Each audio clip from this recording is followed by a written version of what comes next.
Nisampola tebintuga subscribe. Yo, Tumba wano kumukutu guno. Guys, this is Angela Tumba. This is boy, I'm representing the one and only Cactus Facts. I'm say 256 subscribe to the channel. Subscribe. Please subscribe to Cactus Facts 256. Otusiwe ko yone mfa mugwaga lino Uganda na dela ngoli olino Uganda ngaba maje. My baby, don't forget. Baniriza mwe nabagenda maso n'okubanga mutugoberera ku Cactus Facts 256 amwebali nnyo mwebali ddala sharinga linki gamba kone muno abenga asobola okutugoberera oba oli awo n'okumanya biki bye tuteeka ku channel yaffe eno. Nze Cactus olunaku olwaleero nzize n'amawulire agakwatagana ku Spice Diana. Spice Diana ono nali njogerakoko ne manager Roger gye buvuddeko nategeeza nti Spice Diana yatambula alina katuwa ke yagenda okola South Africa eyo asobole bulungi nnyo okufuna akasente naye Spice Diana ono gye yalaze e South Africa nalabyeko nga bagamba nti abalwadde bangi abali South Africa era abalwadde South Africa beina basoba mukakadde akalamba kyokka Spice Diana gye yali afunye ddiiru okugenda okuyimba. Kino kinjijukiza ku scenario gye twalina wano e Uganda nga Omare azze wano okuyimba kati neŋŋamba nti omusanga baali bagusalira Omare okujja okuyimba mu Uganda ng'amanyi nti tulina COVID-19 n'ebivulu si biggule nayimba abayimbi ne bayomba era omusango abamu abayimbi bagusalira Omale ne batagusalira ba promoter.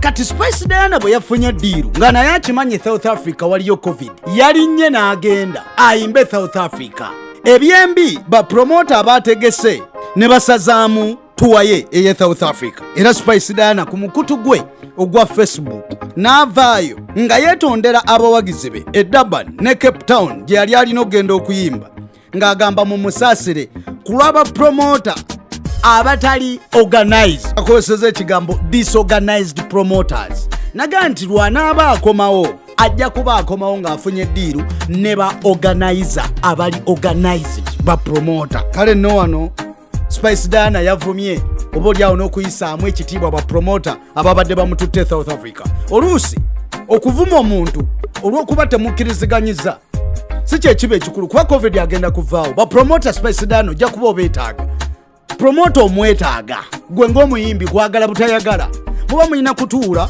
ne mugaanya ate ne ba promoter tebalina kuyisa bubi bayimbi naye ate ne Spice Diana alina okutegeera mbeera akyeriwo na lwaki kyatuuseewo lwakuba ye kyagamba nti ba promoter bano batandise okusaasaanya olugambo nga bagamba nti omwana wattu Spice Diana yakwatiddwa COVID-19 yensonga lwaki tebajja kumutwala kuyimba gy'abadde alina kuyimba. Olugambo olw'obulimba lwe lwanyizizza Spice Diana okumugamba nti alina COVID so nga ate oba olyawo wabaddewo ekirala ekyaganyise n'okubaawo.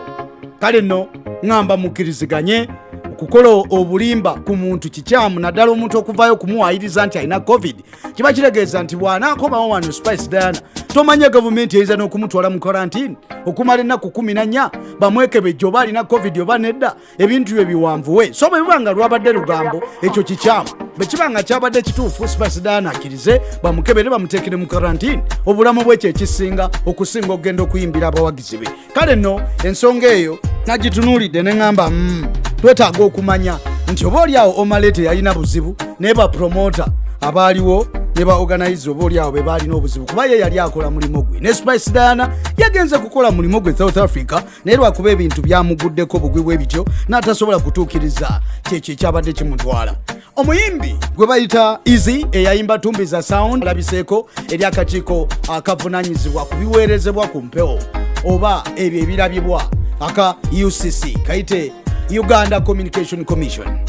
Ono mulimu gwako kwe kuluŋŋamya minisitule ebyobulamu yavaayo newandikira ekitongole kino ng'ekigamba nti waliwo akayimba akatumbiza sound akayinza okuba nga kalimu obubaka obukontana n'enjiri yaffe gye tutambuza ey'okulwanyisa ekirwadde kya COVID-19 era baamuyita Easy bamulagidde okukola remix ey'akayimba akatumbiza sound ng'ateekamu SOPs oba bye tumanyi bulijjo n'aba mu ngalo tosemberera muntu biki ebyo bwe bityo sesinza kumanya oba sente banaamuwaayo ez'okukola remix ezinamusasulira studio n'ezinamusasulira abagenda okuwandiika kuba ayinza okuba tamanyi kuwandiika luyimba simanyi oba ministry nevaayo nemuwa akasente ako bwe kiba si kyekyo oba oli awo yinza okubeera nga penalty gye bamuwadde olw'okuba akayimba ke akabaddewo kabadde kawabya abantu abamu olw'obubaka obukabaddemu.